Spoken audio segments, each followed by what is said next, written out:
Dobrý deň, takže ja vás opäť vítam pri ďalšom tutoriáli o Drupale 7. Dnes si ukážeme, ako sa dá vytvoriť kontaktný formulár pomocou Drupalu 7. Je to veľmi jednoduché. Otvoríme si administračné rozhranie s modulmi, zapneme modul Kontakt.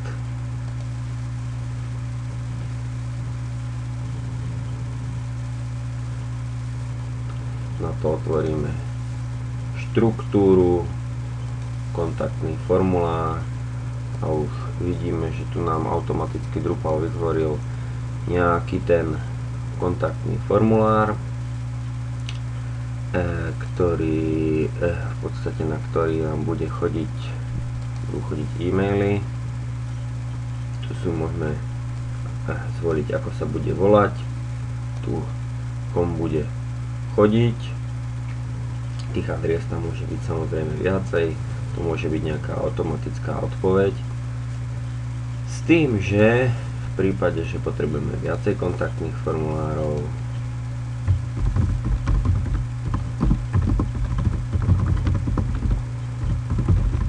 napríklad kontakt v prípade poruchy,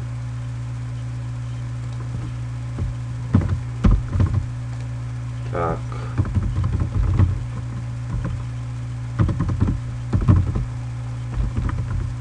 dáme e-mailovú adresu. Tu je také políčko zvolené, nezvolené, a to znamená to, že ako náhle niekto otvorí kontaktný formulár, dajú sa mu do ponuky dva formuláre, tento alebo tento, bude si z nich môcť vybrať, ale ak je zvolený, tak rovno sa mu nastaví tento, len samozrejme bude si ho môcť prepnúť na tento. Dobre, kontaktný formulár máme vytvorený. Ako ho umiestniť na stránku, je to tiež veľmi jednoduché. Máme si štruktúru, menu, hlavné menu a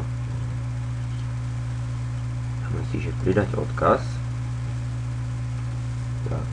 A kontaktný formulár má veľmi jednoduchú adresu, kontakt, samozrejme v angličtine.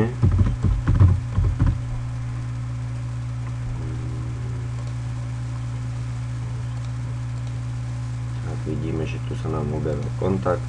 Keď ho rozklikneme, je tu vytvorený kontaktný formulár s tými dvomi kategóriami a máme vytvorený.